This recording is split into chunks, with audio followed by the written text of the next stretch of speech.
Então, bom dia a todos e todas. Agradecemos aí a presença virtual de todo mundo.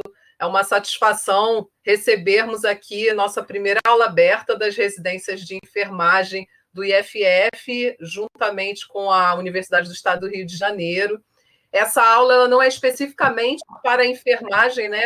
A gente pode ter outras pessoas assistindo que tenham interesse no tema e podem participar também, tá? A gente divulgou para o pessoal da residência multiprofissional, justamente por ser um tema de extrema relevância, principalmente nesse momento atual que a gente está vivendo, né?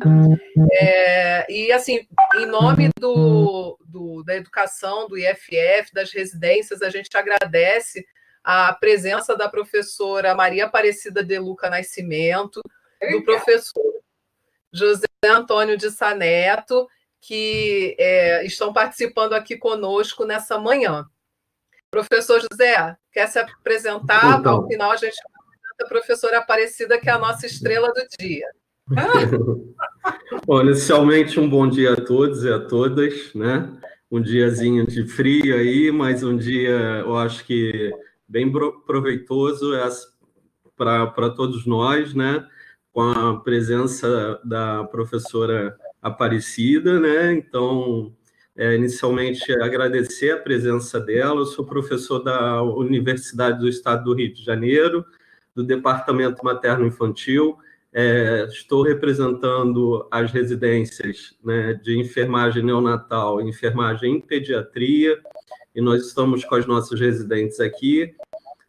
Hoje é nosso primeiro encontro, né, Adriana? O encontro que a gente está dando como partida essa integração da UERJ com o IFF, nas aulas remotas aí com a residência, né, de enfermagem neonatal e pediatria da UERJ e do IFF.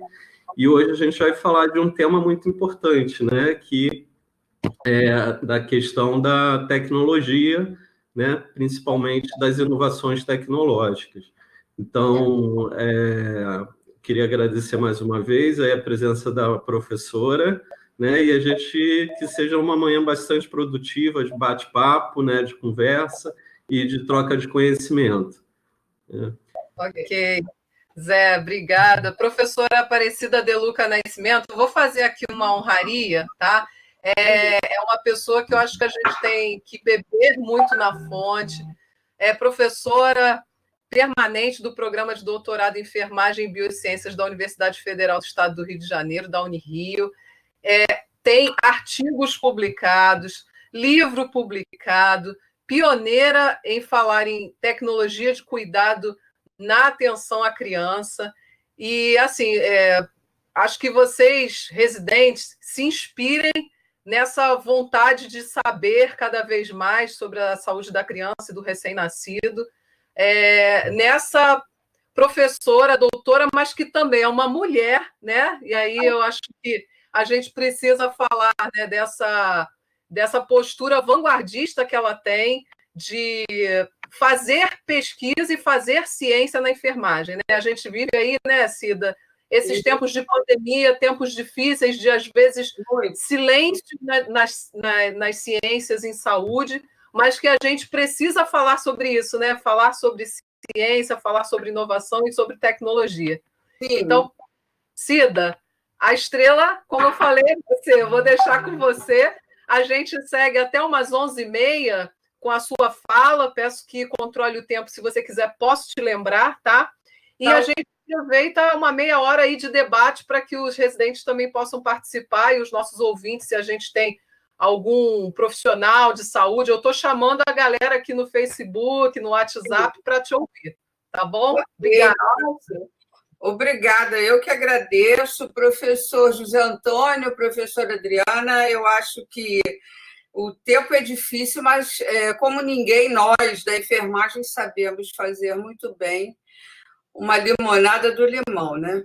Então, é essa a proposta, e eu fiquei muito contente com o convite, e eu admito que é uma grande responsabilidade, porque falar para gente jovem, né, que está começando na residência, ou até mesmo alguém que ainda esteja nos ouvindo, não esteja na residência, que eu convidei, inclusive, o pessoal do núcleo de pesquisa nosso, lá da Unirio, pode ter alguns alunos ainda da graduação, mas eu acho que é caminhando que se faz o caminho, né? E eles, caminhando e vendo e se pautando, às vezes, é um tema que, no meu entendimento, mais do que nunca é relevante, até porque ciência e tecnologia caminham juntos, né?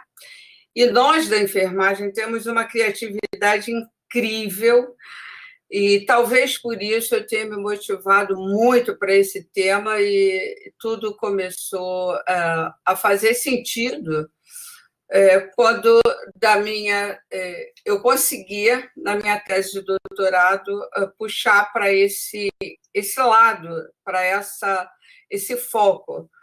E foi tomando proporções interessantíssimas, né? Então, quando você diz que eu sou pioneira, durante a apresentação, eu vou contar um pouquinho dessa saga, que foi uma saga. Eu tenho um trabalho, viu, professor José Antônio, publicado em 95 na revista da UERJ, que eu falava, o título do trabalho é Da Improvisação à Industrialização, registro de patente, relato de experiência.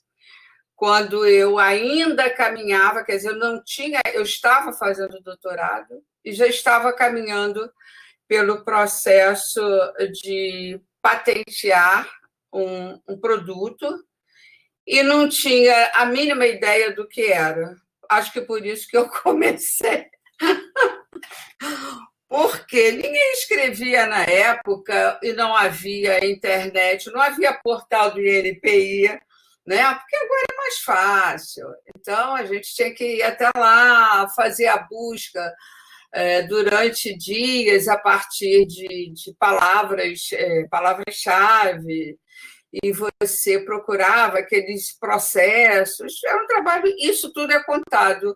E esse trabalho, no meu entendimento, foi o primeiro, né, que você falou em registro de patente na enfermagem, e eu faço um viés da improvisação à industrialização, no sentido da gente perceber que a enfermagem, de um modo geral, né, a equipe de enfermagem, quando improvisa, ela improvisa, testa e joga fora, em vez de perceber que, quando você olha para a enfermaria, aquilo é um grande campo de experimentação de protótipos.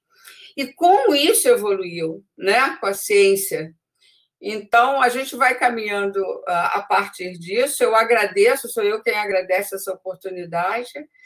E esse tema, realmente, eu acho ele muito, muito apaixonante. Vamos? Então, a Adriana já me apresentou, né? Eu sou da professora do programa de doutorado em enfermagem e biociências, e aí eu faço uma paradinha só para dizer como eu tenho aprendido no doutorado, quando se abriu enfermagem e biociências, porque os profissionais da área de saúde, eles podem até ter seus objetos diferenciados, mas há um fio condutor que perpassa por todos eles, e orientar outros profissionais da área de saúde, para mim, tem sido muito gratificante, e eu tenho aprendido demais. Então, o nosso doutorado tem essa característica, né, de ser multidisciplinar, na mesma proporção que nós temos a oportunidade de ver outros profissionais, eles também têm a oportunidade de saber quem somos dentro do campo da ciência, né? E, atualmente, eu estou como professora e orientadora acadêmica do doutorado e caminho por essa linha. Pode passar o próximo? Quem está passando, Enéas? Ah, não, sou eu mesmo que vou passar. Desculpe.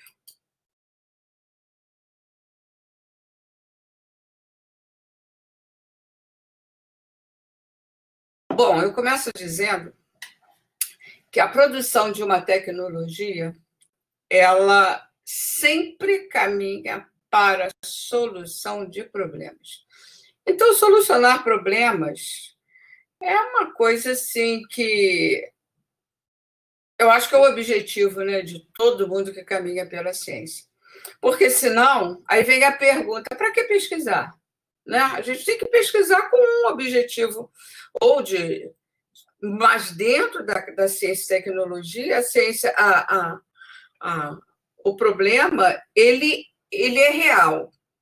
Então, eu acredito que no campo, falando especificamente para a enfermagem, o que não nos falta é problema, né? Nós sabemos disso. E é impressionante a capacidade que nós temos de resolvê-los através de saídas, se não através do produto, através de protocolos, através de observação, quer dizer, no sentido total, o que interessa é solucionar problemas. A minha linha de pesquisa atualmente no doutorado, ela tem o seguinte título: Reações fisiológicas e concepções tecnológicas advindas do processo de cuidar. E aí eu abro um parênteses para dizer que essas reações fisiológicas, elas normalmente somos nós que estamos lá na beira do leito, observando e vendo o que às vezes ninguém vê. Isso é que é importante dizer. E aí a pessoa pergunta, bom, mas a enfermagem, já que ela é o profissional que normalmente observa, vê e começa a fazer o que eu chamo de correlações. As correlações, eu também dizia, eu lembro na graduação, quando eu ainda estava na graduação, que eu dizia, olha, a roda já foi inventada, ninguém vai inventar mais a roda. Né? Quer dizer, mas as correlações, o que advém da roda, o que vai, a engrenagem, tem muita coisa para descobrir ainda. Então, essas reações fisiológicas, muitas vezes, a gente não vê, porque, como dizia minha orientadora de doutorado, a professora Elvira de Feliz, é porque, às vezes, a gente não olha com olhos de ver. A gente olha por olhar. Mas quando você olha com os olhos de ver e você faz as correlações científicas em cada detalhe, as concepções tecnológicas também vão aparecendo.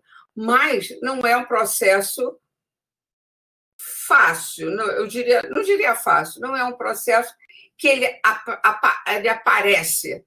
Você fica com aquela observação na cabeça, vai correlacionando e as coisas vão tomando vulto e, de repente, surge um insight. Essa observação da ciência com a tecnologia, e eu coloco lá no final, advindas do processo de cuidar. Porque todas elas têm a ver com a proposta direta do processo de enfermagem. Qual é a nossa função precípua? Cuidar. E aí, nós, no nosso núcleo de pesquisa, nós fizemos um levantamento dos artigos. Eu lembro que foi no SEMP, Seminário Nacional de Pesquisa em Enfermagem, de 2013. Um grupo de alunos foi do nosso núcleo, foi ao congresso, foi ao seminário, e eu pedi que eles fizessem um levantamento de quantos resumos falavam sobre o cuidado direto. Bom, o livro de resumos ainda não estava pronto e tudo mais, eles resolveram fazer do ano anterior, porque ele é de 2 em 2 anos, né? Então, estava 2013, eles perguntaram, professora, a gente pode fazer do 2011? Eu falei, tudo bem. Eu queria só ter uma panorâmica da situação atual. Então, eu não sei o que quer dizer esse 16 asterisco aqui, viu, gente? Então, eu não sei, que eu botei alguma coisa para me lembrar, mas esqueci de tirar, mas já que está aí, deixei ele aí. Então, em 2011, não fiz mais esse levantamento, eu posso dizer quase que sem pestanejar muito, não porque eu não tivesse tido tempo, porque eu quero deixar passar mais tempo para ver a evolução. Em 2011, nós tivemos no Seminário Nacional de Pesquisa em Enfermagem 717 resumos, quer dizer, foram apresentados no seminário 717 trabalhos, artigos científicos. Desses, nós selecionamos 133. 133 que a gente tinha como protocolo de pesquisa o seguinte: ter cuidado no título, o nome, o verbete, cuidado, ou nos descritores, cuidado, ou cuidados de enfermagem. Então, 133 continham, mas aí nós quisemos saber, desses que foram selecionados, quantos tratavam de cuidados lá no finalzinho da linha, ou seja, cuidado, ação ou predição.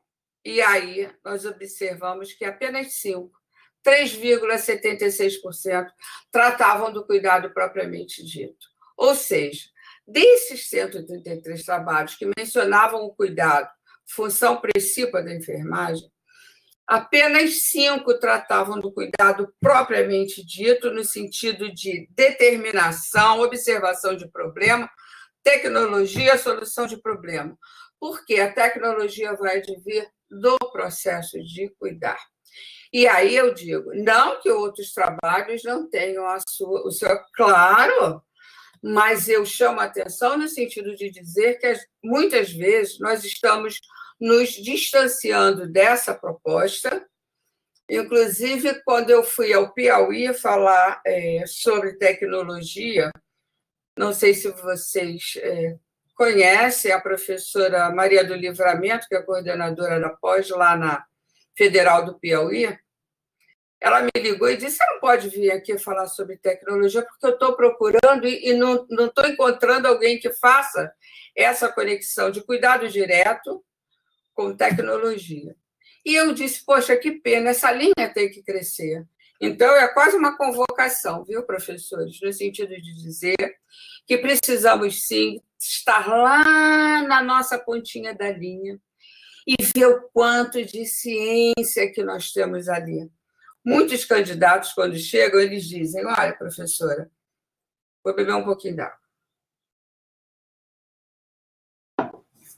Eu quero fazer o mestrado, né? Porque eu ainda estava no mestrado, ou eu quero fazer o doutorado, mas eu nunca saí da assistência. Eu falei: que bom, que bom, porque o ouro em pó está ali.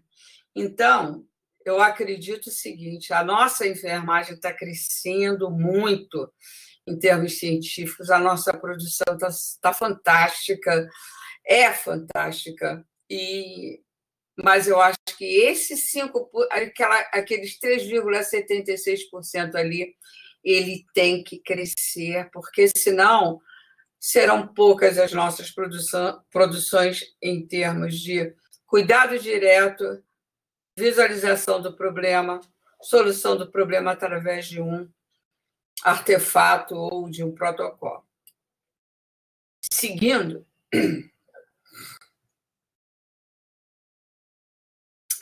as tecnologias, interessantes que até hoje nós só temos a definição do professor Emerson Merrier, né? Mas se ela dá conta, para que outra? Ela dá conta e muito bem, né? Que são as tecnologias leve, dura e dura. E aí, Adriana, por que é que esse não está saindo o slide todo? Eu tenho medo de mexer. Porque provavelmente na geração do PDF fez um corte, mas não tem problema. A gente imagina que provavelmente seja cuidado, né? Não, é custo. Custo. É custo. Porque... isso é importante também, né? Principalmente, a gente fala muito das estruturas privada, isso muito, você né? vê o seguinte: todos os aspectos que envolvem cuidado, ponta de linha, solução de problema e resolução desse problema, vai bater aonde? Diretamente na biossegurança. Muito tempo depois, começou-se a falar em segurança do paciente. E eu acho interessante a gente dizer, porque esses links, eles foram vindo com o tempo. Então, essa linha do tempo, quando você fala lá na ponta da linha em 95, 96, quando eu me formei, né, há muito tempo, como era essa visualização? A gente não denominava, e foram denominando, nominando, e chegamos na biossegurança, chegamos na segurança do paciente, chegamos nas questões éticas, questões legais, e é um campo vasto, advindas do processo de cuidar. A gente nunca pode esquecer esse pequeno viés, que é só um mundo. A biossegurança leva, quer dizer, as tecnologias têm como proposta a biossegurança, a racionalização de tempo e movimento, e eu lembro que essa era a definição na época que eu estudei técnicas de enfermagem.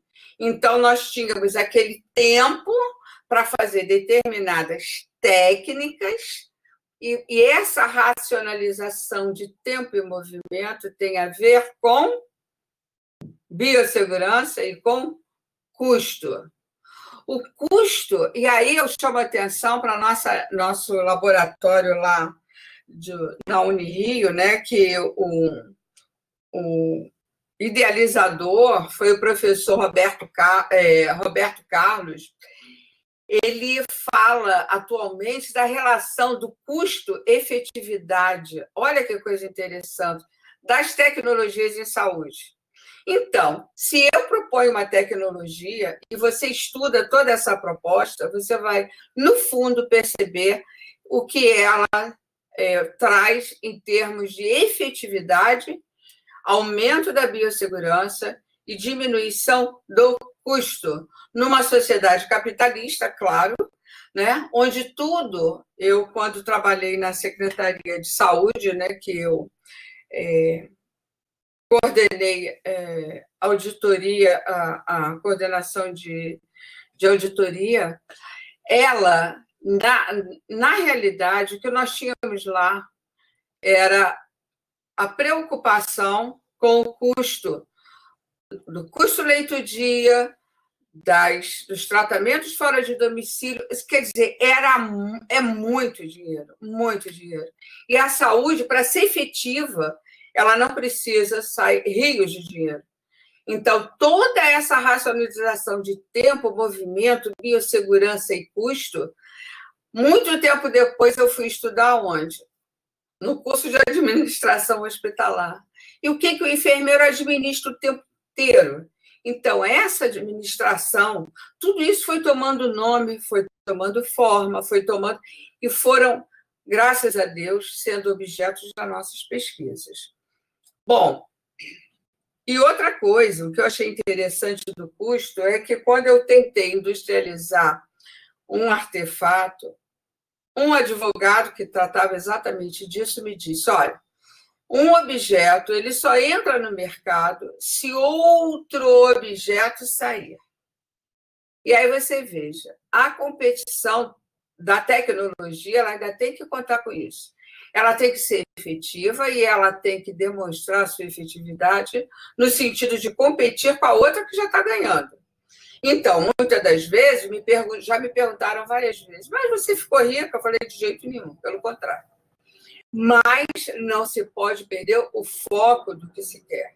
E o que se quer é biossegurança, racionalização de tempo e movimento e a diminuição do custo de todo esse processo na relação custo-efetividade. E, para isso, você veja, a economia entra uma série de outros fatores que estão fora da nossa linha de profissional, né? Bom, mas essa ficou tão cortado, né? Eu posso aumentar esse slide aqui? Acho que pode sim, Cida. Então, vou lá. Mas aí eu vou perder vocês. Pois é. Não tem problema, você consegue. Acho que é só para nortear, né? De repente acontece alguma coisa que a gente vai ter que parar, tá tão interessante. Mas acho melhor seguir assim. Bom, eu vou clicar aqui. Caso não eu perca vocês, você me orienta, tá, Adriana? Como eu devo voltar.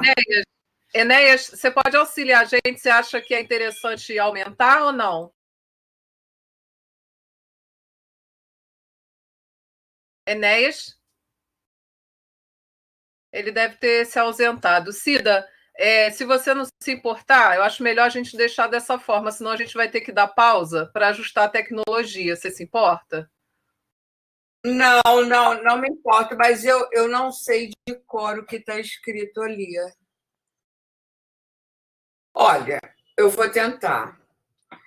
E aí eu diria assim, para quem se interessa ou quer saber como normalmente esse processo se dá. Como é deflagrado o processo... não me lembro. Como é deflagrado esse processo da criação, né? Ela é feita a partir de associação de ideias pré-existentes por meio de um insight a partir de um problema. E aí é que entra a questão de você estar lá na ponta da linha, tentar resolver um problema e começar a fazer as correlações. As correlações, elas são os grandes suportes do pesquisador nesse sentido. E por isso, posteriormente, vou falar sobre algumas dessas criações e como foi a captação e a associação de ideias. E normalmente... Oi. Cida, deixa eu tentar te ajudar. Olha só, mandei sua apresentação para o seu celular para você seguir de guia. Tá bom. Vê se te ajuda. Enquanto você está abrindo aí, eu acho que é importante a gente assim, fazer um destaque nessa sua fala, né? Que processo de criação de qualquer inovação tecnológica, seja ela um processo de cuidado, seja ela um protocolo, né? Uma instrução técnica, ou seja, uma tecnologia dura, por exemplo, a criação de um travesseiro, de uma cadeira, de algum insumo de assistência à saúde, ele passa por algumas fases, né? Que talvez você possa estar falando aí com a gente. Sim, eu vou mostrar como isso aconteceu e já tem trabalhos publicados e teses defendidas com essa observação. Então, nesse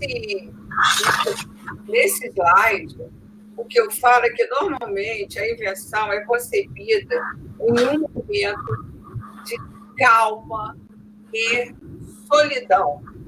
Parece poético, mas não é. É porque, nessa hora, o hemisfério cerebral direito, ele emerge. Ou seja, você fica com aquela coisa na cabeça, mapeando, e você fica pensando, e, de repente, surge um insight.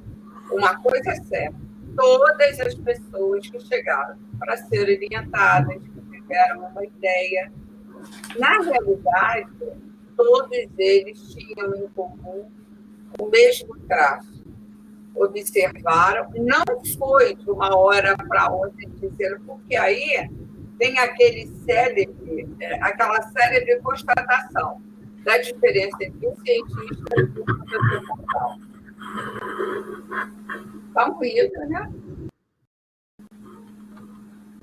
Bom, melhorou. A célebre diferença entre um pesquisador e um professor pardal é exatamente essas correlações. E esse era um traço comum quando os enfermeiros chegavam e diziam das suas ideias e falavam, professora, eu pensei, aí normalmente eu perguntava assim, há quanto tempo você passa por isso ou percebeu isso? E a pessoa me diz, normalmente era muito tempo, Porque não é uma coisa que você... O insight vem a partir de um tempo de maturação do pensamento e um tempo onde você fica solitariamente pensando, e vem o insight. Esse é o aspecto comum da criação ou da concepção de um artefato, né? Agora, no próximo slide, eu mostro a patente. Esse vem inteirinho, olha, das patentes concedidas pelo INPI. Essa aí, essa tal imobilizadora de membros superiores em pediatria, é uma MU. Uma MU é um modelo de utilidade, é diferente de PI, que é patente de invenção. E ela foi o final da minha tese de doutorado, onde eu descrevi a síndrome da assistência de enfermagem, publicada em 96. E o interessante, eu botei até ali do lado, ó, eventos adversos 2010.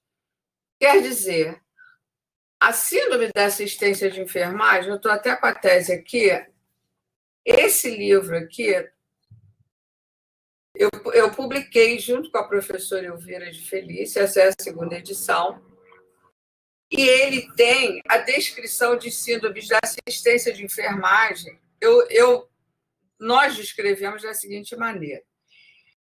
As síndromes da assistência de enfermagem são, né, um conjunto de lesões, danos ou ainda sensações que podem ser observadas durante a assistência de enfermagem, quer seja a partir dessa própria assistência, quer seja pela condição conjuntural do momento em que a mesma é prestada. Bom, e aí ela caminha, a conceituação de síndrome tomou 2 páginas, mas, especificamente, esse início, lesões, sensações, sentimentos que nós produzíamos na criança ao fazer a imobilização em postura, em hiperextensão do bracinho, né? E provocava toda um conjunto, né, de trações, né? Você funcionava a veia, colocava a tala em hiperextensão, hiperestendia o braço, tracionava o braço e prendia. Bom, eu aprendi a fazer assim, eu ensinei a fazer assim, ainda falava, puxa bem, para a criança não perder a veia. Só que um dia eu falei assim, ué, mas será que é assim? Aí veio uma interrogação. Essa interrogação, o início dela, quer dizer, até o final demorou 19 anos. Quer dizer, do tempo que eu me formei até o tempo que me incomodou, levou 19 anos. E essa maturação veio, eu falei, não pode ser mais assim. Mas por quê? E vejam o seguinte, era uma coisa que me incomodava, mas que porque até pela teoria da educação, né, passa por aquela questão da repetição. Você repete, e vira normal. E não é que fosse errado, não era errado. Todo mundo fazia assim. E por que não fazer? Até que um dia o insight veio e eu falei, e se nós pudéssemos fazer a imobilização em postura funcional, porque a grande percepção, aí vem a correlação, era o sistema de forças que atuava no braço da criança. Se o sistema de forças atua no braço da criança, que tem 16 articulações aqui, né? A maior delas sendo a escápula humeral, se a criança tem 10 quilos, 12 quilos, eu estudei pré-escolar, e eu tenho 60 quilos, a tração que eu fizer com uma força, pela lei de Newton, vai ser a mesma força que ela vai reagir, ação e reação de força. E aí eu digo, isso é segundo grau. Como é que eu fui me escalar no segundo grau? porque eu não tinha nenhuma lei que me respaldasse. E eu lembro que eu falei para a professora Ieda Barreiro, que foi minha professora em seminário de tese de doutorado. Professora, eu não tenho nenhum suporte teórico, porque nenhum suporte teórico dizia que o cuidado era ruim. E, nesse caso, eu estava provando que o cuidado que nós prestávamos causava medo, dor, ansiedade, tristeza, e isso comprovadamente através de sinais impressos no corpo. E eu fui para a neuropsicomotricidade, fui para a psicologia, quer dizer, tudo que eu fui para a física. A física foi que me segurou pela lei. Dentro dessa proposta, aí é que eu digo, se nós ficarmos associando, surgiu. Eu falei, mas o Matala aí dava jeito, se fizesse em postura funcional, que fosse adaptável ao bracinho, porque não teria nenhuma força toda sobre ela, ela seria adaptável, seria transparente, seria lavável para evitar infecção hospitalar, seria removível, então existiria um protocolo de retirada e evitaria a síndrome. Porque essa síndrome, quando a gente colocava no gráfico cartesiano, a gente observava que, inclusive, antagonizava o fato da dor, a criança chorar ao sentir dor, porque ela não chorava, né? Porque no todo o processo das forças, a horizontal e as outras das tiras de esparadrapo, surgiu uma resultante, e a resultante só doía o bracinho na hora que você tirava aquela tábua. E nós começamos a fazer para observar, e aí começamos a fazer outro tipo de mobilização, e isso aí, olha, rendeu muita coisa no sentido da ética, sob o ponto de vista jurídico, sob o ponto de vista da segurança da criança, sob o ponto de vista da previsibilidade objetiva e subjetiva na enfermagem,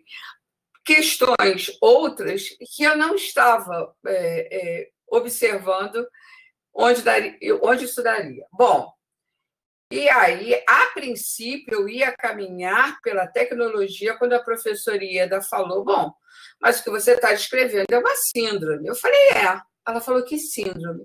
Eu falei, síndrome da assistência de enfermagem. Aí ela disse, então você vai ter que conceituar. Aí eu conceituei.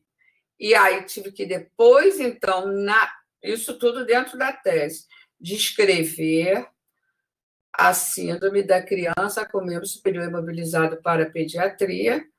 E lá no finalzinho, ela agora deixa a sua tecnologia para a conclusão.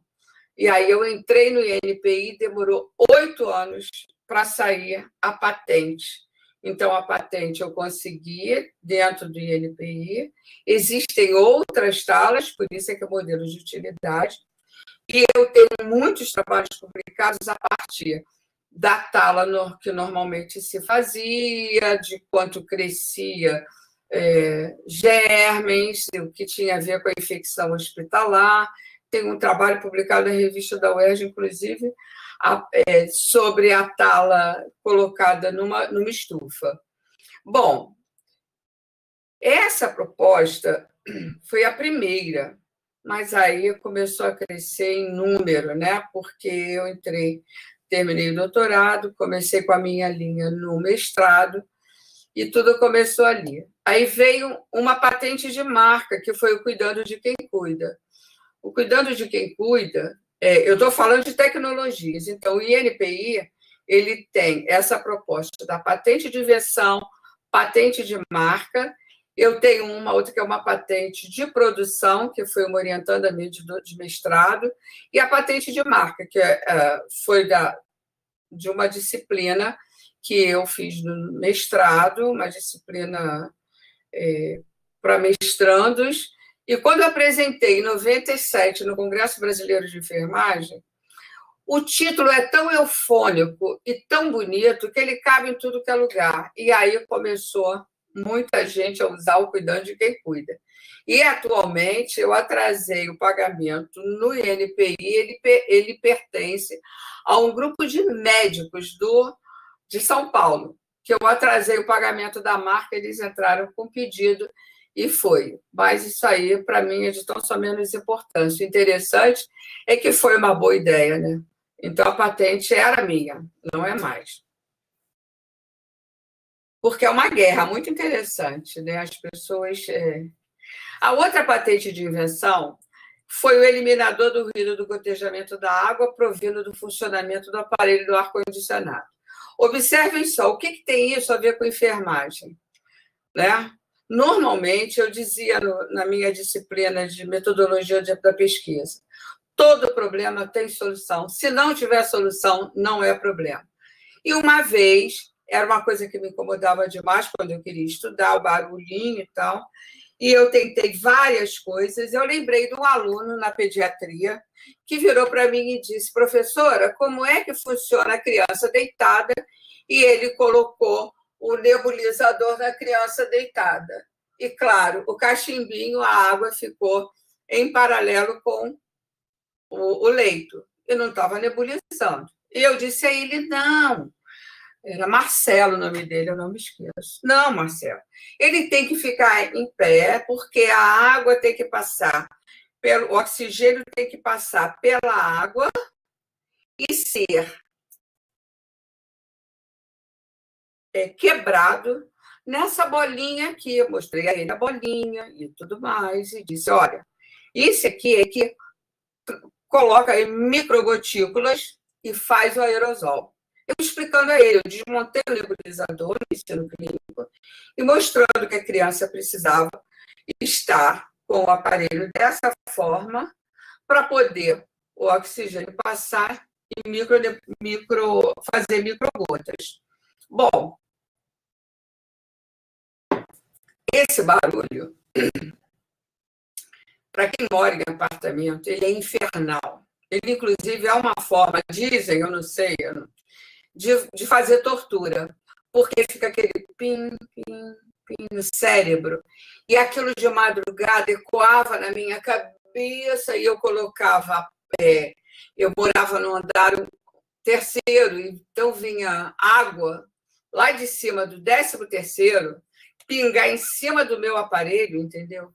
E eu colocava espuma, colocava pano, e o pior é que nesse condomínio que eu morava, nós tínhamos piscina, então era interessante que de manhã a piscina permanecia cheia de jornal, pano, sabe aquelas coisas?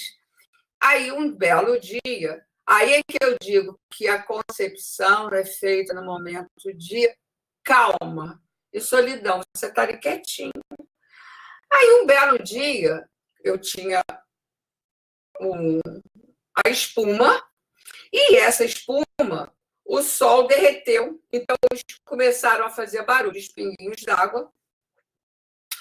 E aí eu acordei, mas eu não me irritei. Eu falei, isso é um problema. Eu falo isso na disciplina. Todo problema tem solução. Há de se ter uma solução. O que eu fiz? Eu fui lá na pediatria.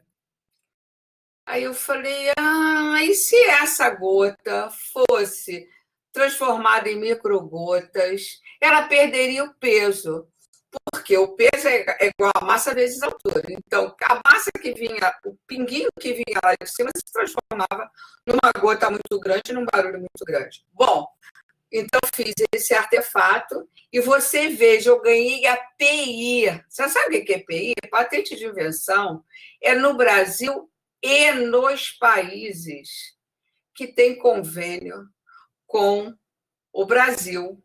Eu fiquei eu achei tão interessante, porque você veio lá da pediatria, veio da assistência direta, e eu lembro que uma vez eu fui na Band fazer uma participação na Semana de Ciência e Tecnologia, e estava lá um pesquisador do NPI, e ele perguntou, mas você já produziu? Eu falei, não produzi ainda. Ele falou assim, olha, isso aí não existe no mundo, por isso que você passou a API.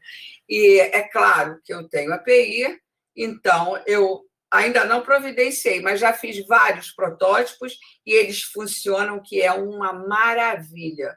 Pode não ser a salvação do mundo, mas fatalmente ele diminuiu tremendamente ou melhorou a minha qualidade de vida no sentido da irritação durante o sono e quando eu tinha que produzir de madrugada.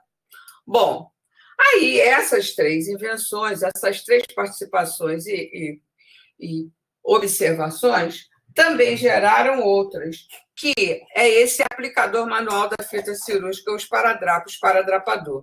Apresentei no Congresso Brasileiro de Enfermagem, apresentei na UERJ, apresentei no Pesquisando, que você veja, isso aí nada mais é do que a possibilidade que a pessoa tem de pegar um esparadrapo com a luva, porque não há coisa que irrite mais no cuidado direto você pegar a mão enluvada e tentar cortar o esparadrapo. Então, se for tratar de neonato, tem uma fita, que aí seria do tamanho de uma criança neonata. Se for um pré-escolar, seria do tamanho de um bracinho de um pré-escolar. Isso tudo com luva. Então, ele propiciaria a relação custo-benefício ou custo-efetividade, porque é muito mais barato você fazer isso, ia racionalizar tempo e movimento, não ia rasgar a luva, porque às vezes você tem que optar, ou você perde a veia, ou você perde a luva, ou você se contamina. Então, tem toda uma estrutura de biossegurança, pode parecer uma coisa fácil, mas toda essa proposta, eu acho assim, e é lógico, isso aí já existe, ele serve como corretor de texto, esse é um corretor de texto, e esse aqui eu consegui, sabe aonde? Para você ver, é exatamente a mesma coisa. E esse aqui, fatalmente, o Dr. Scholl conseguiu um MU, né? Que é para você colocar no pé para evitar atrito do sapato. Isso é tecnologia. Isso aqui é uma MU. Claro que eu não podia deixar de comprar, né? Comprei para observar, para ver. E aí o esparadrapador seria basicamente a mesma coisa. Você colocaria no bracinho da criança e cortaria. Não precisaria aquele monte de esparadrapo preso no uniforme, preso no suporte e, acima de tudo, sem colar na luva, porque a questão é de biossegurança. Adriana, quanto tempo nós temos? A gente está encaminhando para 5 para as 11, mas fica à vontade. A gente tinha combinado até umas 11h30, né? A sua fala, e depois a gente abre as perguntas. É porque isso tudo que eu estou falando eu quero jogar para aqui agora. As inovações tecnológicas solucionando problemas. Então, se aquilo tudo caminhou mais ou menos com o tempo e tudo mais, eu tive que fazer, Adriana, um rastreio, porque, como é tecnologia de um modo geral, eu tenho outras tecnologias, mas eu me prendi no cuidado à criança devido à residência, né? Ser relacionada à pediatria e neonatologia. Perfeito. Tá ótimo. Então, quando eu descrevi a síndrome...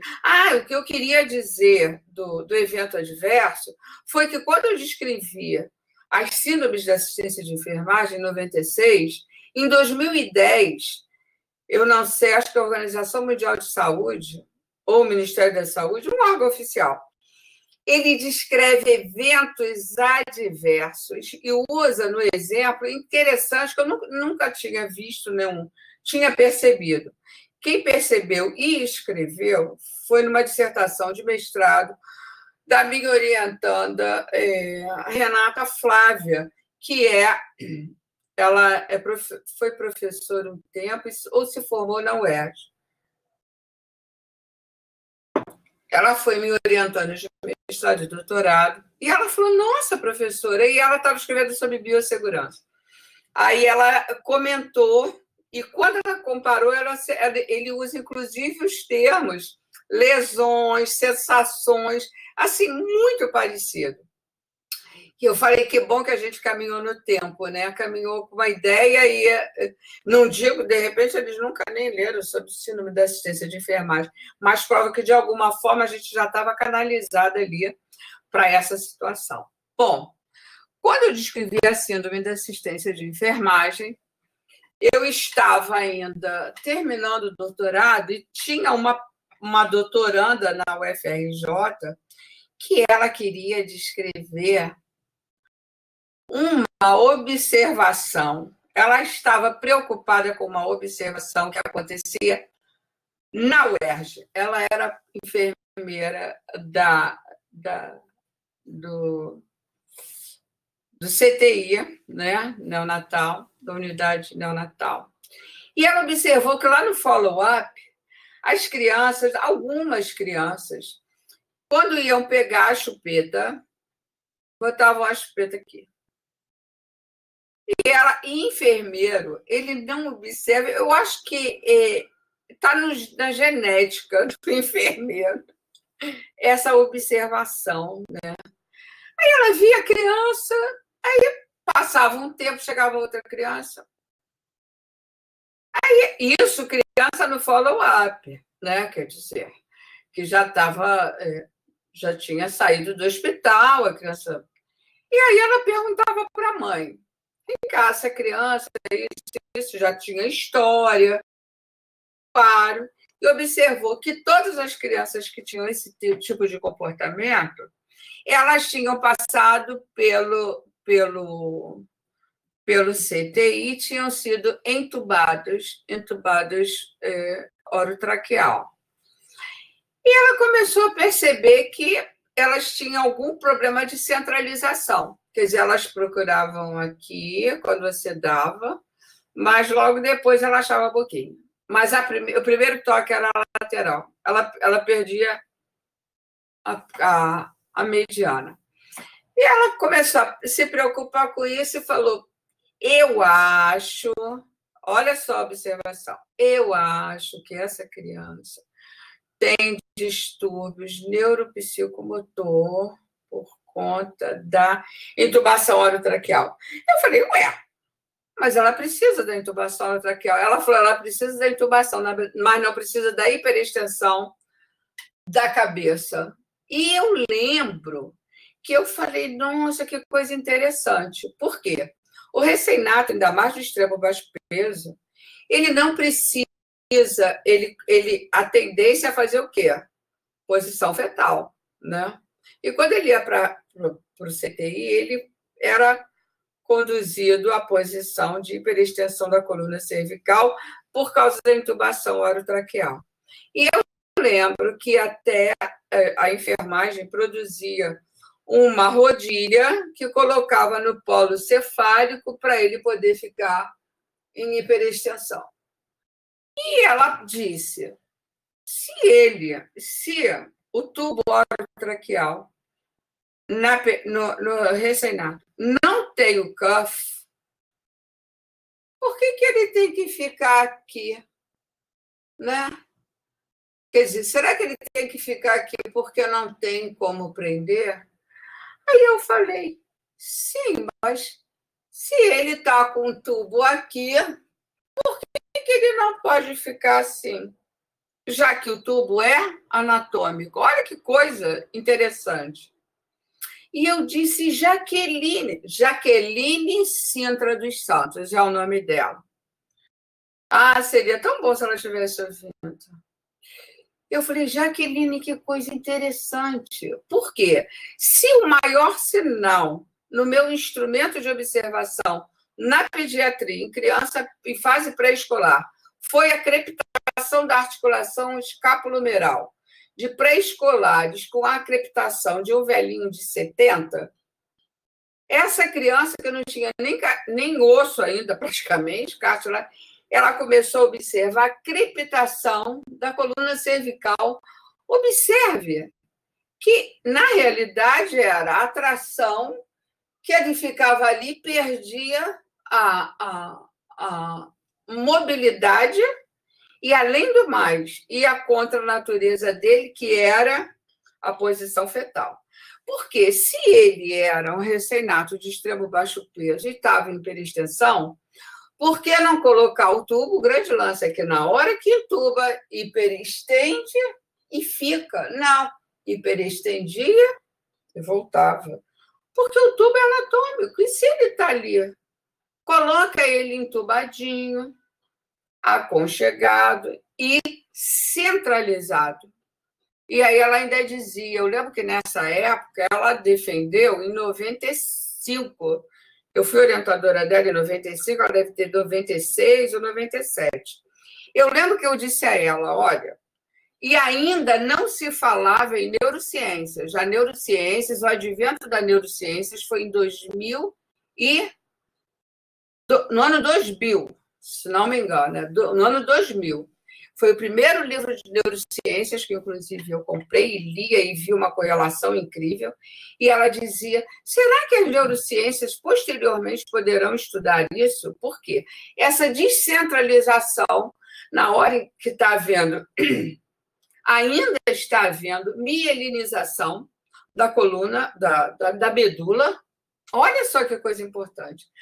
Aí ela foi e descreveu, ela pegou o meu conceito de síndromes da assistência de enfermagem, fez um referencial conceitual e descreveu a síndrome do recém-nato de extremo baixo peso, de extremo baixo peso submetido à hiperextensão da coluna cervical pela intubação orotraqueal.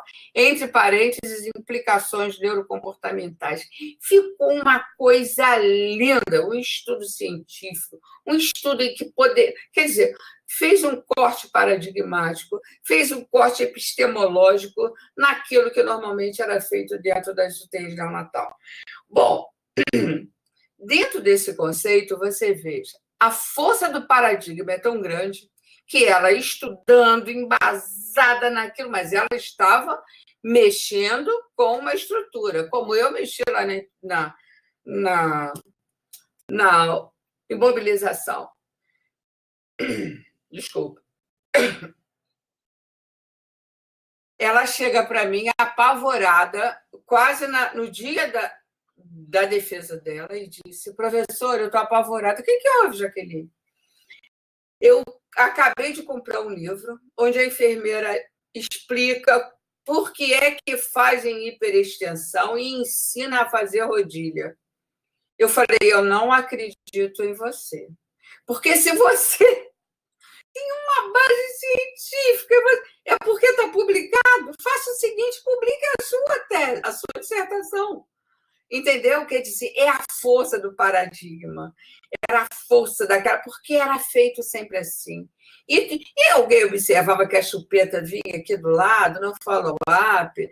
E aí eu te pergunto, será que não existiram, posteriormente, outras alterações, na época da mielinização, porque não se falava em neurociências? E aí, qual foi a solução da Jaqueline? Mudança postural. Só isso. Muda a postura. Coloca a criança, preserva a centralização para essa maturidade nervosa, neurológica. Porque nós, da enfermagem, e ainda temos o seguinte, essa criança ela observa e fez um estudo maravilhoso. Na hora que você descentraliza, o recém-nato bota ele lá, que ele já é vulnerável por ser recém-nato, e ainda mais de extremo baixo peso.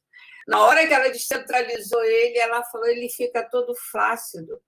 O tônus muscular ele fica todo largadinho no berço. Então, essa preservação, quer dizer, eu estou falando, não sei se hoje em dia ainda se faz, é um ponto que eu gostaria de saber de vocês, mas isso foi um estudo de 95, se não me engano. Bom, não está publicado, Jaqueline não publicou, e agora vai aí o peso da orientadora, né? Ela defendeu a tese dela no IFF, não caminhou por esse processo, porque eu digo com quase convicção, existem outras síndromes e muito mais para serem estudados. Bom, o outro problema foi sobre a veia bailarina. Olha, A veia bailarina, nós da pediatria, nós lá no ensino clínico, o que se percebia muito claramente era essa dificuldade, primeiro, em diagnosticar uma veia bailarina, segundo, em funcionar uma veia bailarina. E certa vez, desculpa, mas é que está um pigarrinho chatinho aqui.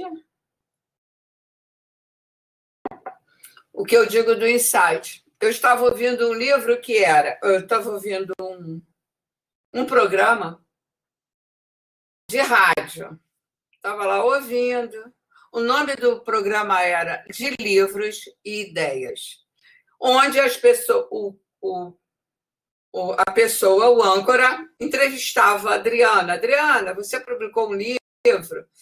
Professor José Antônio, o senhor publicou um livro? O que o senhor quis dizer com esse livro? Ou qual é o teor do livro? O que motivou o livro? E eu adorava isso. E comprei vários livros a partir desse programa. E aí, nesse dia, quem era o entrevistado? O nosso grande imortal Inácio de Loyola Brandão.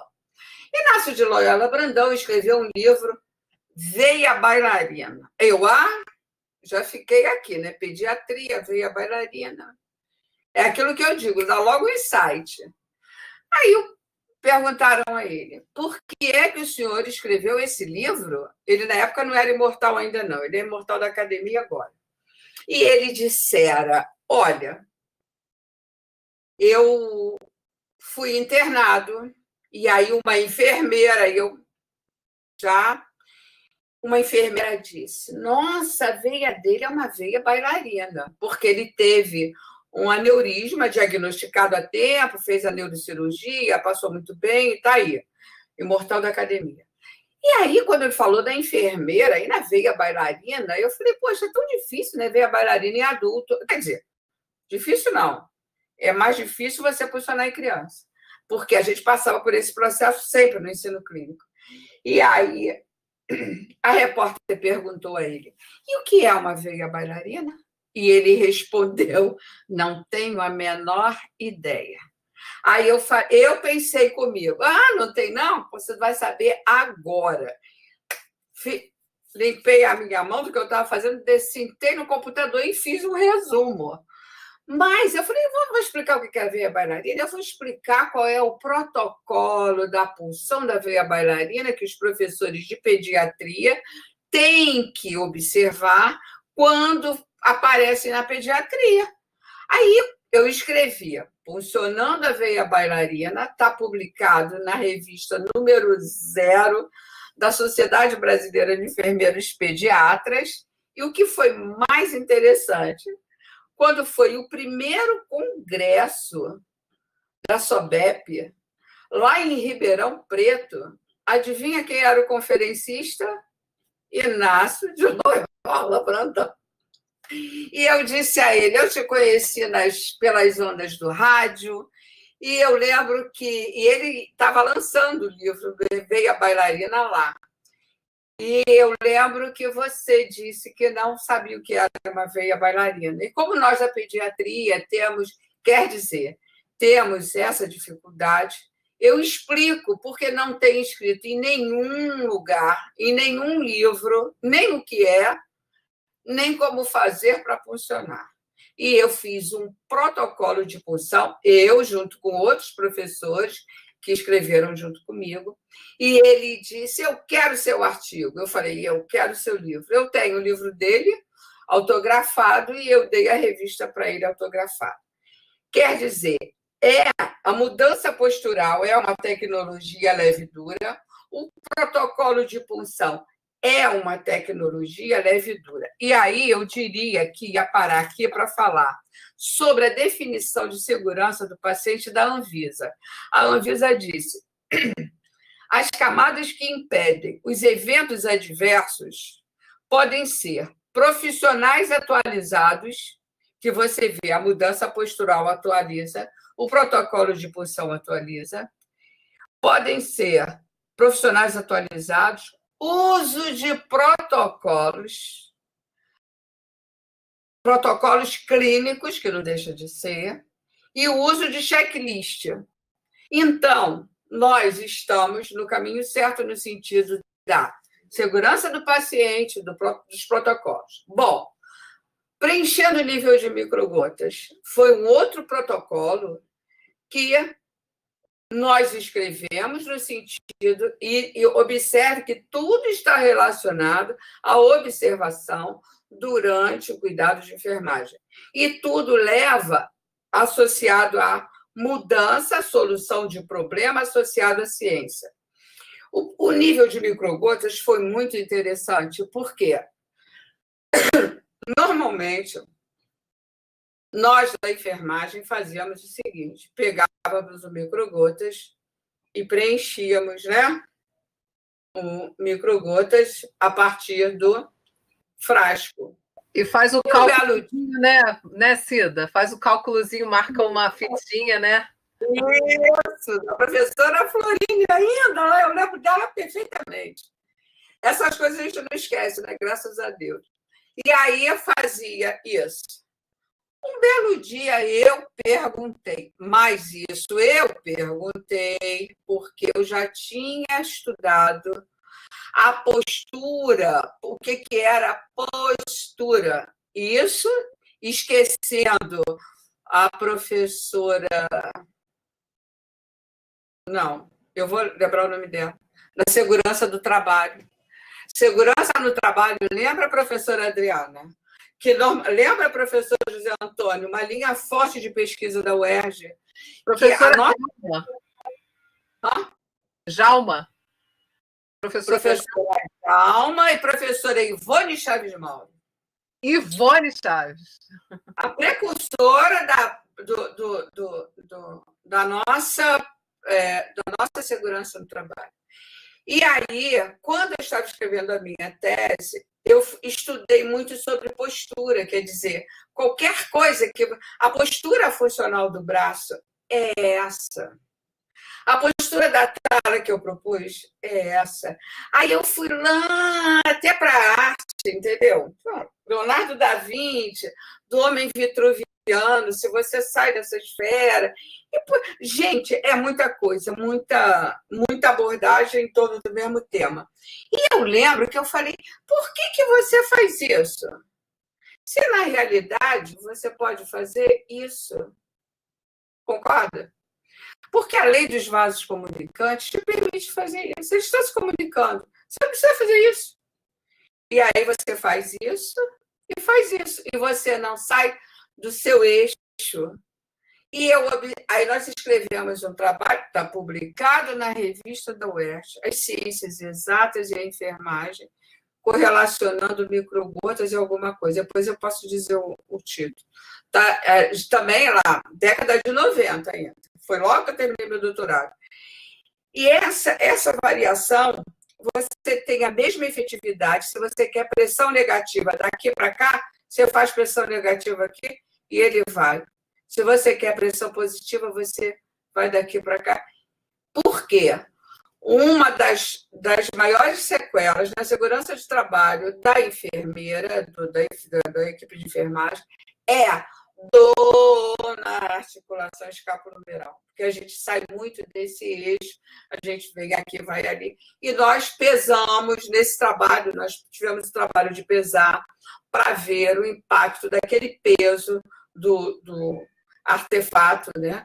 Daquele peso, o impacto dele durante tantos anos de trabalho, como seria para evitar isso. Então, protocolo da instalação do microgotas, instalação do microgota, a lei dos vasos comunicantes é o que segura, e a solução é utilizar essa lei e mudar a postura. Então, é protocolo de instalação. Bom, o problema, a instalação do CPAP nasal. Esse aí foi o trabalho de dissertação de mestrado da nossa querida enfermeira Joyce Cristina Ramos, que é enfermeira aí do IFF. Eu, inclusive, acho interessante, o pessoal diz, você é orientadora do IFF, né, professora Adriana? Porque as enfermeiras do IFF, como eram crianças normalmente, E ela chegou com um problema muito interessante, a Joyce. O CPAP nasal, ela dizia que causava dor. Porque normalmente a criança está entubada, você não vê os sinais de dor, né? Quer dizer, ela não chora, mas ela usou uma tabela, a tabela de NIPS, Nursing, eu não saberia dizer agora de pronto, que é em inglês. Então, é para você observar os sinais sutis. E ela fez um protocolo de instalação, ela fez um estudo experimental. Crianças na instalação do CPAP nasal, com a intervenção da tecnologia levedura, e crianças sem a intervenção da tecnologia levedura. E qual era a tecnologia? Simplesmente isso, ó. E quando vai instalar, sucção não nutritiva e instalação. Só isso, mais nada. E ela aplicou a tabela aqui, aplicou a tabela aqui. A linha, o histograma, foi diametralmente oposto de dor. A criança não sente dor por causa da sucção não nutritiva, da liberação de opiáceos. Então, olha que coisa interessante. Simples e de observação. E ela aplica. Aliás, ela já fazia um estudo empiricamente falando, né? E por que aumentou, meu Deus? Por que aumentou? Agora eu não sei a resposta. Você clicou? Tá bom. Deixa eu ler. Então, a instalação do CPAP nasal, protocolo de instalação, que é uma tecnologia. Essa criança multifuncionada era o grande problema, que, aliás, é o nosso problema, né, da pediatria e da neonatologia. Criança multifuncionada, a solução? Protocolo de instalação para protocolo de instalação do catéter. Esse virou um livro, sabe de quem? Aline Verônica, que foi minha orientanda de mestrado, orientanda de doutorado, e no doutorado ela também caminhou pelo mesmo processo. Esse virou livro, tá aqui, ó. O processo do cateterismo venoso central em UTI neonatal e pediátrica. Gente, foi de uma beleza, esse estudo, porque ela fez 3 algoritmos de decisão clínica do enfermeiro para a pulsão da criança. Pediatria, berçário normal, berçário prematuro. A Aline chegou com uma proposta interessante, porque era este o problema que incomodava ela. E eu sempre conto isso porque a relação do orientador com o orientando é uma relação de amor e ódio, né? Claro, todo mundo sabe disso. Tem hora que a gente tem vontade de esganar o orientador, porque ele chega e diz: mas você vai fazer. E aí mexe com a estrutura. E quando ela já estava para defender a professora Adriana, eu achei tão interessante. Você estava na banca dela que eu contei essa história, não foi? Da qualificação. Olha, tá lindo. Ela tinha praticamente um fim de semana para descansar, porque ela já ia defender, já ia qualificar. E aí eu falei: seu trabalho é tão bonito, ela é muito estudiosa, muito voltada para... E eu falei: mas sabe que isso daria um ótimo algoritmo? Daria 3 algoritmos ali. Ela: o que é que você quer dizer com... Aí eu incitei a Aline e disse: não precisa escrever, não. Já está tudo pronto, deixa que você, deixando assim, qualquer um escreve. Eu mexi nos brilhos da Aline, claro. E eu disse a ela: olha, e ela é muito boa em tecnologia, em mexer nessas mídias. Eu disse, olha, você constrói 3 algoritmos com isso aí numa ótima. Ela falou, não tem. Eu falei, olha, não tem problema. Mas aqui é sexta-feira hoje, a gente tem sábado e domingo. Eu não vou viajar porque eu iria. Eu fico à sua disposição, você constrói esse algoritmo. Porque a dissertação de mestrado dela, eu disse a ela, o conteúdo era de uma tese de doutorado. Você vai escrever esses 3 algoritmos. Ela ficou assim, muito mexida, porque eu mexi com os brilhos dela, e fez um trabalho belíssimo, que é esse aqui, porque a criança está multifuncionada. De onde ela vem do ambulatório, vem de casa, ela fez um passo a passo e está aí para a segurança do paciente, entrou nessa definição da Anvisa, entrou nos eventos adversos, entrou na segurança do paciente. Olha, completo. Bom, um outro problema era a segurança da criança hospitalizada, que é a tese de doutorado da Aline.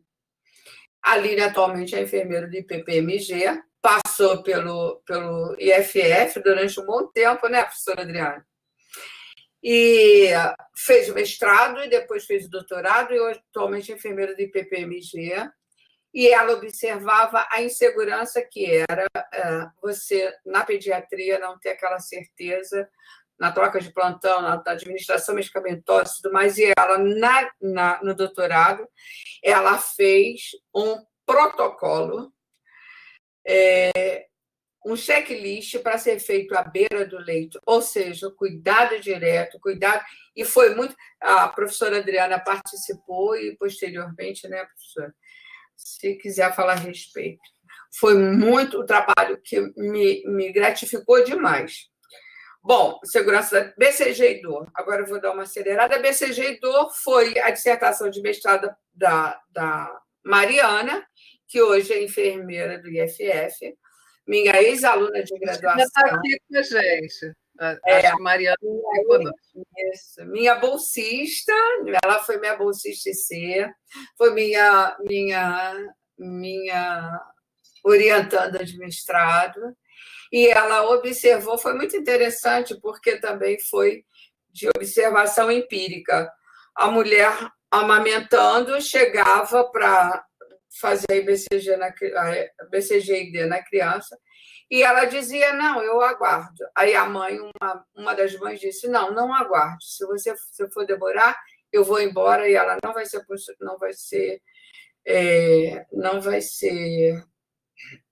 vacinada. Ela falou, não, mas eu aguardo. Não, E ficou... Ela falou, então tá bom. Aí ela foi, pum. E a criança nem tomou conhecimento da picada. Aquilo chamou a atenção dela, ela começou a fazer empiricamente e observou que realmente a coisa funcionava. Por quê? Que a gente sabe, já se sabia, já era público, notório, que a sucção não nutritiva, a sucção, todo tipo de sucção promove liberação de opiáceos. Mas escrito, diagnosticado, estatisticamente comprovado, não se tinha. A Mariana foi e fez um estudo experimental e provou. Também com histograma diametralmente oposto, aplicando a protocolo de pesquisa e provou. Então, esse trabalho da Mariana, o que foi interessante foi que ele teve uma repercussão muito boa, mas aí, se a Mariana estiver nos ouvindo, vai ser ótimo também, que eu falei, mas nós não publicamos.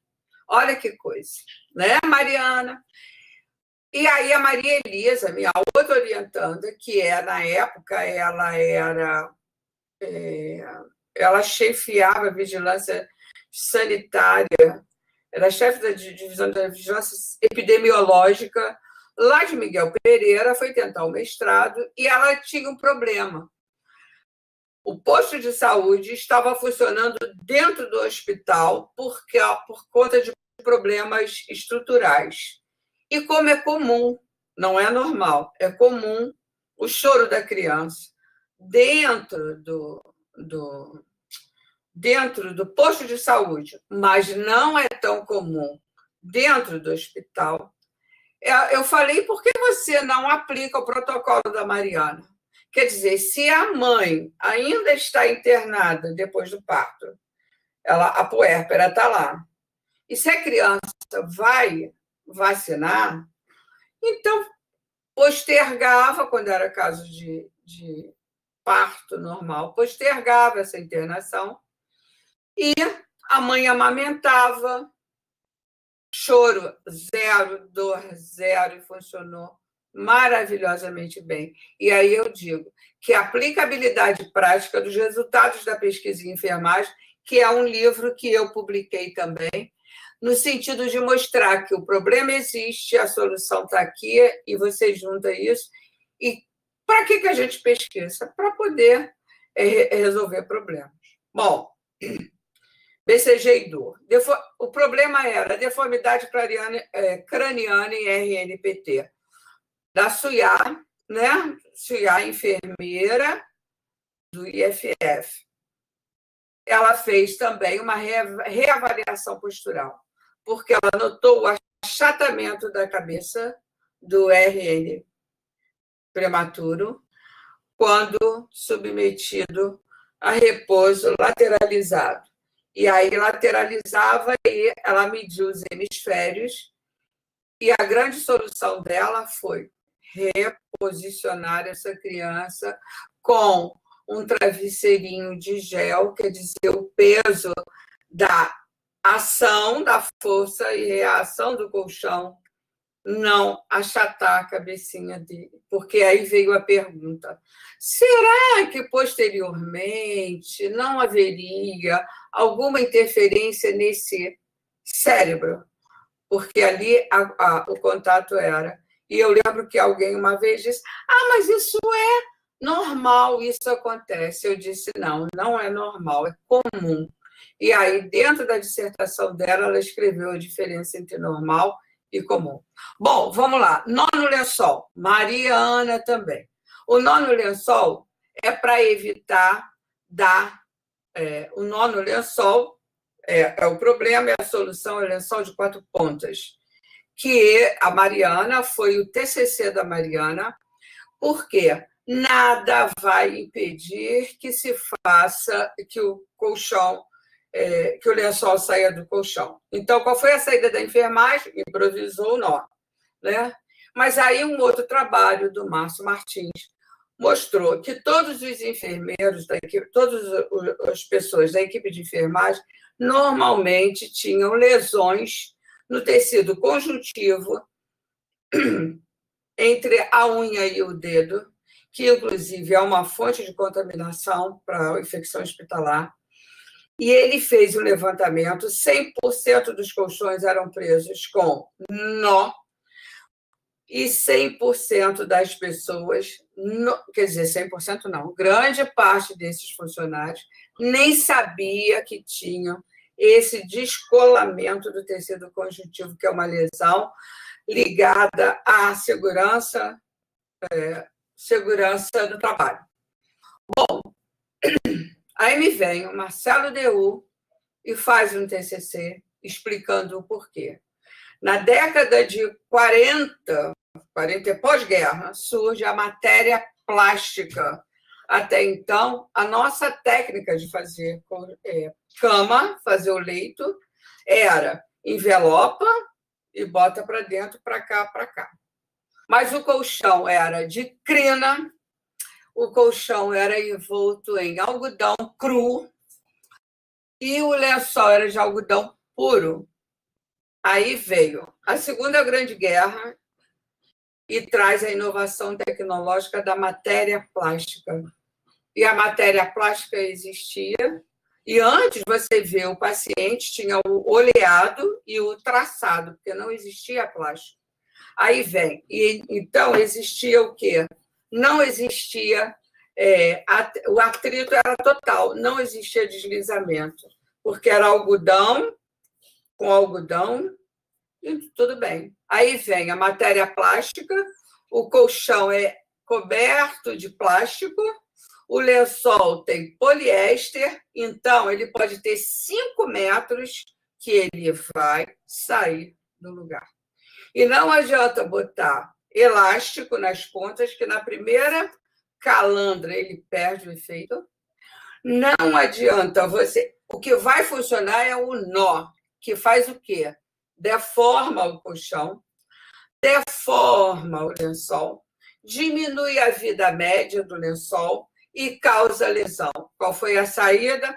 No lençol de 4 pontas, que são 4 pontas que tem no lençol, seja a cama que tiver. Na hora que for envolver o lençol, essa ponta vai para lá e dá um laço. O laço ele é desfeito sem nenhum problema e pode ser ajustado a qualquer tipo de cama. Nós tentamos até fazer a publicação desse trabalho, mas aí empatou alguma coisa. Mariana, vamos levar adiante. Covid-19. Tubo traqueal é o grande problema. O que chegaram... Esse aí já não é da nossa inovação, estou falando sobre inovação agora. Na atualidade, só para trazer a contemporaneidade para a importância das inovações tecnológicas. O tubo traqueal foi substituído pela tenda de O2 e está fazendo um sucesso, impedindo vários malefícios, biossegurança total e custo-efetividade sem precedentes. A depressão pulmonar. Qual foi a mudança postural, a solução? Pronação. Então, esses 2 da Covid-19 eu trouxe só para a gente dar uma atualizada nesse processo. E, gente, olha, eu acho que eu já passei do tempo e muito eu teria que dizer ainda, porque o tema é apaixonante. Eu acho que eu tinha que falar, pelo menos, nesses que estão mais atuais, né, e que estão aí. Quer dizer, a maior parte desses trabalhos estão publicados. Quem tiver interesse depois, eu vou deixar aqui o meu e-mail. E eu estou à disposição. Desculpe, ultrapassei o tempo, né, Adriana? Não, estou na Tá ótimo. Vou deixar o Zé falar. Cida, a gente só tem assim a agradecer, né, uma conferência sobre tecnologias de cuidado da criança. Passeou aí pela história, pela cultura, por 1000 áreas de saber, né, que tangenciam aí o cuidado de enfermagem. E eu vou deixar agora, a gente tem ainda alguns minutos, né, uma meia horinha de debate, se a gente não conseguir tantas perguntas, mas eu vou deixar o professor José Antônio para mediar. Adriana, eu posso sair 2 segundos? 2 segundos. Pode, professora, pode. Enquanto isso, a gente vai... Quer fechar a câmera, professora? Aonde eu fecho, Adriana? Aqui. Rapidinho. Ok. Bom, interessante aí, enquanto ela sai, a gente pode ir batendo um papo, né, Adriana? Falando um pouco aí sobre a apresentação da professora, né? É interessante, assim, que a gente, embora eu tenha essa carinha de novo, né? Mas eu já tenho 25 esse ano, faço 25 anos de formado. Então, a gente já pegou muitas situações, né, durante a prática profissional, né, e isso ela fez com que a gente revivesse algumas situações, né, e que você vê o quanto a tecnologia ela avançou na parte científica, né, e quando a gente fala de tecnologia, né, a primeira coisa que a gente pensa é que a tecnologia a gente associa às unidades de terapia intensiva, né, os equipamentos, né, as máquinas, né, mas a gente atribui o termo muito à questão da tecnologia pesada, né, e a professora Aparecida ela vem trazendo isso, né, e é interessante para as residentes até que estão fazendo TCC, né, estão construindo, né, o TCC delas, o quanto essa inovação, essa importância das inovações tecnológicas, ela advém da prática clínica, né? Então, a gente tem isso, a gente vê isso muito na prática clínica, estando com os residentes, o quanto é rico o nosso campo, né, para a realização de trabalhos científicos, né? Então, assim, professora, como a senhora está de volta, eu queria, assim, agradecer imensamente sua participação, dizer assim, eu me formei em 1995, tive o privilégio de estar na sua banca de doutorado, né, assistindo a sua apresentação, né? Meu mestrado eu fiz com a professora Benedita e desenvolvi um artigo falando sobre tecnologias, né? Tecnologias como fundamento do cuidar em neonatologia, que eu trago toda a questão ética, né, da tecnologia, trago esses conceitos que a senhora frisou bastante, e o quanto, assim, né, a gente fica aqui, passa o tempo, a gente nem percebe ouvindo a senhora falar, né, e o quanto é gostoso, né, tá ouvindo. E aí a gente tem algumas perguntas aqui do chat, né, que de uma das alunas, uma das residentes, né, Isabela Lemos, do IFF, ela pergunta que caminhos podemos seguir no TCC, visto o pouco tempo da residência, que nos ajude para um futuro mestrado dentro da área da tecnologia, cuidado e custos. Como é que é o nome dela? Eu estou vendo Isabela Lemos. Tá bom. Antes de responder a Isabela, o professor José Antônio, que bom você veja na minha defesa de tese, lá se vão alguns anos, né? Que bom. Ô, Isabela, eu diria o seguinte, e tem outra, eu que agradeço, tá, professor? Isabela, eu diria que no TCC você deve caminhar primeiro por uma coisa que você se apaixone. Eu acho que tecnologia é um tema apaixonante, quer dizer, é uma área apaixonante, e normalmente ele advém da sua observação na ponta da linha, quer dizer, alguma coisa que te incomode e que você vai tentar solucionar. Como no caso do nó do lençol, que foi um TCC e que evoluiu, né, para a produção da tecnologia leve, uma tecnologia leve e dura, né? E também para você caminhar posteriormente, tente achar uma coisa que te incomode atualmente, que você vá amadurecendo para o seu TCC, mas que não seja uma coisa que você precise aprofundar agora para te deixar caminhos para o mestrado e, quem sabe, para o doutorado também. Para você caminhar nessa perspectiva, porque é tão interessante como o aprofundamento vai se dando através dos referenciais teóricos, através das observações que você vai fazendo, os links, e é muito interessante. A minha sugestão é que você, lá na ponta da linha, né, que a residente está com a faca e o queijo na mão, você faça essa observação, que normalmente é uma coisa que vai te incomodar. Quer dizer, é um incômodo que vai te levar a solucionar um problema. Tá bom? Sucesso. E hoje é até interessante que a gente tem um mestrado profissional aí, né? Que né, o meio caminho andado, né? Se elas puderem fazer, né, já o TCC delas dentro de uma temática que seja afim, né, para desenvolver o mestrado profissional aí, né? A UERJ também está abrindo o mestrado profissional também, né? Então, a gente está nessa batalha aí também. A outra pergunta... Você veja, estou só fazendo uma parte, você veja que os mestrados profissionais vieram por conta de uma demanda reprimida. Quer dizer, o que não fica nada a dever para um outro mestrado acadêmico.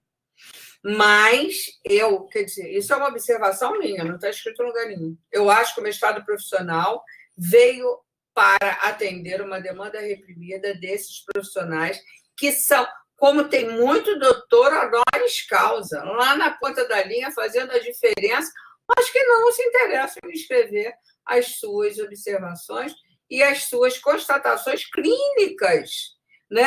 Por quê? Nós sabemos, professora Adriana, professor José Antônio, que é um caminho penoso, um caminho acadêmico, não é um caminho fácil, né? Mas sempre tem aquele enfermeiro da assistência. Então, essa dicotomia parece que já vai vaticinar uma eterna divisão. E não é isso.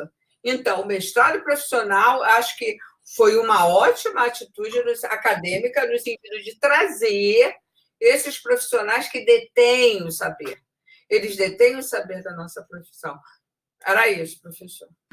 E puxando um pouco para a questão da segurança, né, do paciente, a professora Adriana Reis, ela pergunta como podemos fazer uma ponte entre soluções em saúde e prevenção da judicialização por incidentes no cuidado.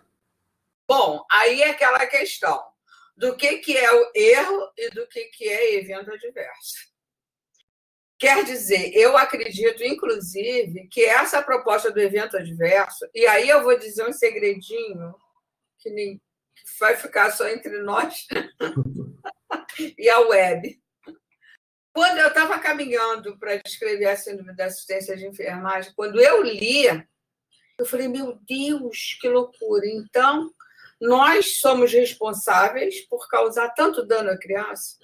E a minha irmã, advogada, que na época ela já faleceu, uma brilhante advogada, eu disse para ela, Hilda, eu vou sair desse... Eu não vou descrever isso, não. Quer dizer, isso já é uma coisa praticamente decidida.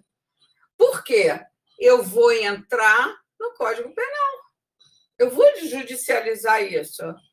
Porque isso é iatrogenia, respondendo a professora. E ela me disse, como leiga, ela era advogada, ela não era enfermeira, ela falou, e você acha, e ela gostava de incitar, e você acha que toda enfermeira é criminosa? Claro que não. Porque iatrogenia é um dos 4 tipos culposos. Está no Código Penal. Aí eu falei, claro que não.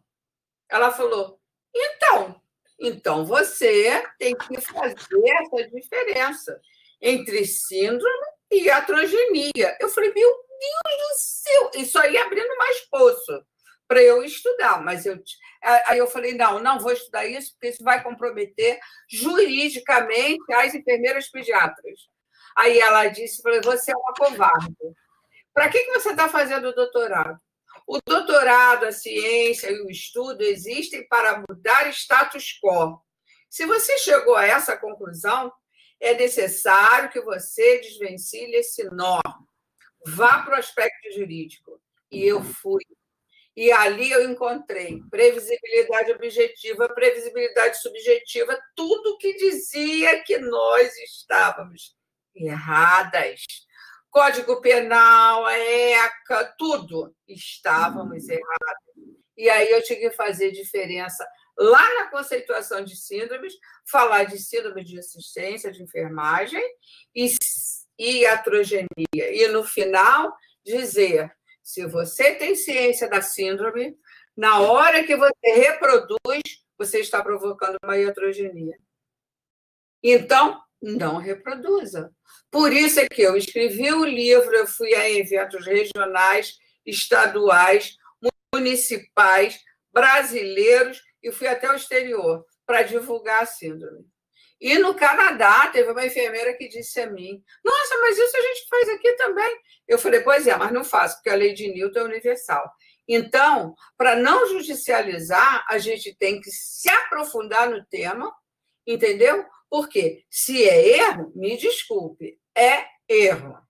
Agora, se não é erro, vamos estudar para diminuir esse aspecto, porque uma coisa é certa, o cuidado de enfermagem ele tem que ser produzido, ele tem que ser feito com a máxima segurança. Está aí os protocolos, estão aí várias atitudes que nós temos que fazer e defender a nossa profissão nesse sentido. Entendeu? Agora, muitas vezes não é judicialização, né? É uma constatação de que houve um problema.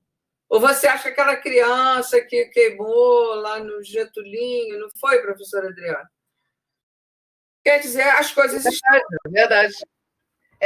Eu concordo em gênero, número e grau. Eu acho que a gente tem que buscar soluções para...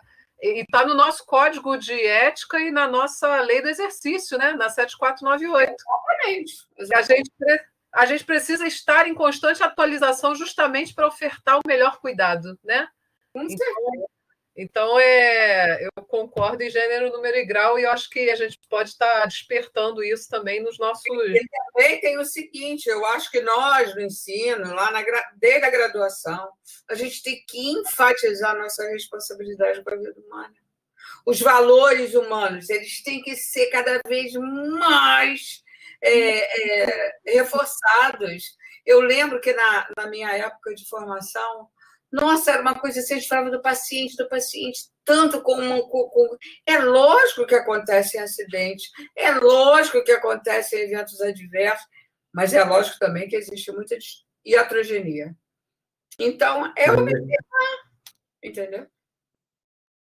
E é isso, né, professora? Aqui a gente, quando fala do processo do cuidar, né, o cuidar ele não se limita apenas à questão técnica, né, a realização de uma tarefa, de um procedimento, mas sim ele requer a questão do conhecimento, né? Então, eu acho interessante quando a senhora traz esses 3 pilares, né, que é a questão da tecnologia, o processo de cuidar e do conhecimento, que é super importante, né, na aplicação dessas inovações tecnológicas, né? Isso também traz a gente uma reflexão, principalmente quando a senhora fala da questão de resgatar os valores humanos, né?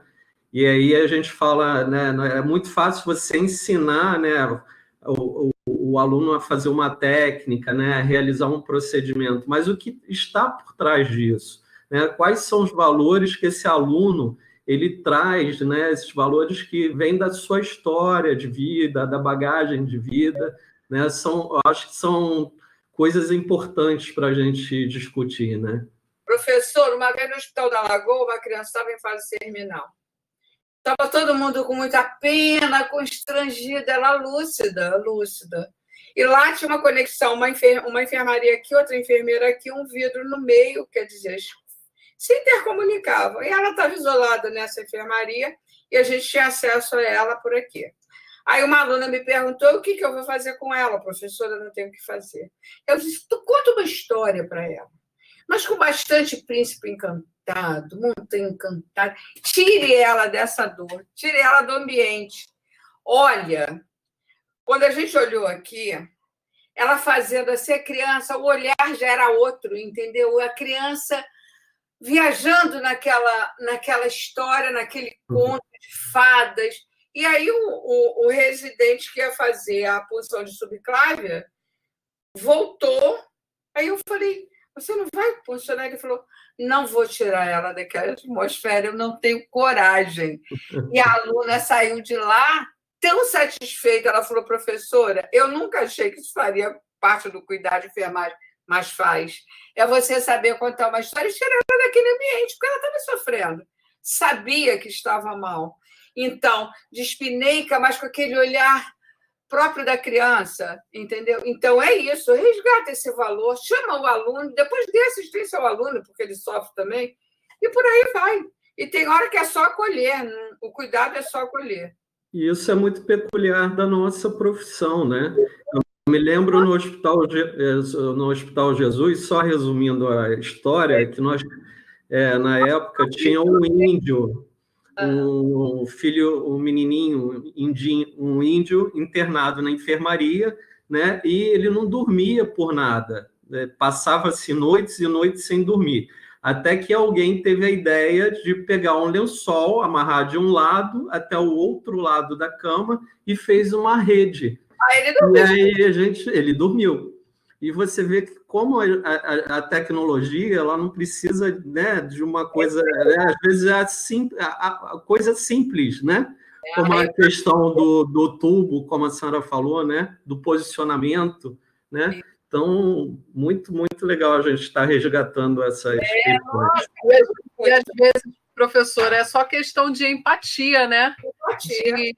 De tentar mergulhar naquele universo do outro e oferecer o melhor cuidado, né? Que na criança, às vezes, é conceituado como um cuidado atraumático, mas até o cuidado lá de Wally Wong, mas que a gente tem coisas que não estão nos livros, né? Que a gente vai descobrindo na prática. Tem que eu estou te falando, que está lá na ponta da linha, que dava assim, um ensaio filosófico maravilhoso, né? No caso de fazer um ensaio filosófico, mas no caso de uma tecnologia, tem coisa. E tem um ensaio filosófico, o qualitativo dentro do quantitativo, sempre é. Verdade. Perfeito, professora. A gente está encaminhando, a gente ainda tem assim 8 minutinhos. Eu acho que eu vou destinar aí as palavras finais. Não sei se o professor José quer falar alguma coisa, professora Aparecida. Não, eu quero agradecer imensamente a oportunidade de ouvi-la, estar com a senhora novamente, né? Assim, já conheço de nome, né? Uma professora renomada e poder estar aqui abrindo essa manhã com a gente, né? A gente está numa proposta agora de integração da residência da UERJ junto com o IFF. Então, algumas aulas passarão a ser ministradas pelo grupo, né, de professores, de enfermeiros, né, que tem uma expertise. Eu acho que tudo isso com o objetivo de trazer um conhecimento melhor, né, para esses futuros enfermeiros, não, já são enfermeiros, né, os residentes, né. Então, agradecer mais uma vez a presença da senhora, a disponibilidade, tá? E foi ótimo ouvi-la um pouco nessa parte da manhã aí, tá? E desejar uma boa tarde para a senhora aí. Boa tarde. A Adriana vai falar, Adriana? Eu queria agradecer. Eu vou deixar para você encerrar, tá, Adriana? Gostaria de agradecer professor José Antônio, professora Adriana, o convite, dizer que eu estou à disposição sempre e falar para os residentes para aproveitar bem o que vocês sabem. Usufruam desses saberes aí, professor José Antônio, professora Adriana, porque vocês são o nosso futuro e a enfermagem está crescendo em ritmo galopante. E a residência é uma ótima oportunidade, porque aí vem, já são enfermeiros, mas tem o privilégio de ser aluno. Olha que coisa boa, né? Então, ser aluno é muito bom. O professor Gelisson Amado, quando eu fiz a administração hospitalar na PUC, ele dizia: todos os alunos aqui é tudo chefe de serviço, diretor do hospital, mas quando senta na carteira, é todo mundo aluno, é a melhor coisa. Então, o residente tem essa vantagem, já é enfermeiro, mas, graças a Deus, tem o privilégio de ser aluno. Então, eu desejo sucesso para vocês, sucesso para a residência, e esses nomes, né, tanto a UERJ quanto a residência do IFF da UERJ, eles têm tradição, eles têm peso, e a responsabilidade, eu sei que de vocês é muito grande nessa coordenação. Tá certo? Então, sucesso, contem comigo, e sou eu que agradeço pela lembrança do meu nome participar essa manhã, e foi muito gratificante para mim, além de ser muito gostoso bater papo com vocês. Obrigada, Adriana, obrigada, Antônio. Gente, olha, Cida, e eu chamo assim, né, Cida, porque é de um carinho ela deixa, então a gente aproveita. Eu acho que assim a gente continua nas parcerias para fazer aí esse melhor cuidado em saúde, melhor cuidado em enfermagem, né? A gente está falando de residências de enfermagem, mas o melhor cuidado em saúde, pensando aí em todas as categorias, né, profissionais. E dizer que, como Cida fala, né, que a enfermagem está crescendo, esse é o ano do Nursing Now, né? Eu acho que é um ano de celebração da enfermagem. Eu acho que você, Cida, nos brindou assim com um pouco da sua trajetória, de história, e nos suscitou milhões de reflexões. Eu acho que desperta nos nossos residentes também aquele bom espelho, né? De perseguir caminhos e falando assim, pô, queria no futuro ser um pouquinho igual a ela, porque eu continuo te admirando assim enormemente e querendo ser assim 25% de toda essa pesquisadora que você é na enfermagem, tá? Eu te agradeço demais, de coração. Tá, um beijo para vocês. Obrigada. Obrigada aí, Enéas, obrigada, IFF, obrigada, UERJ, os residentes. Fazer um agradecimento especial, né, aos professores lá da UERJ, né, que não puderam estar todos presentes, né, a professora Raquel, os professores, né, Mara, Isabela, né, os professores do IFF e principalmente a professora Aparecida De Luca, um agradecimento especial, carinho e um beijo no coração da senhora. Obrigada, beijo para vocês. Beijo. Bom almoço, obrigada. Tchau. Tchau.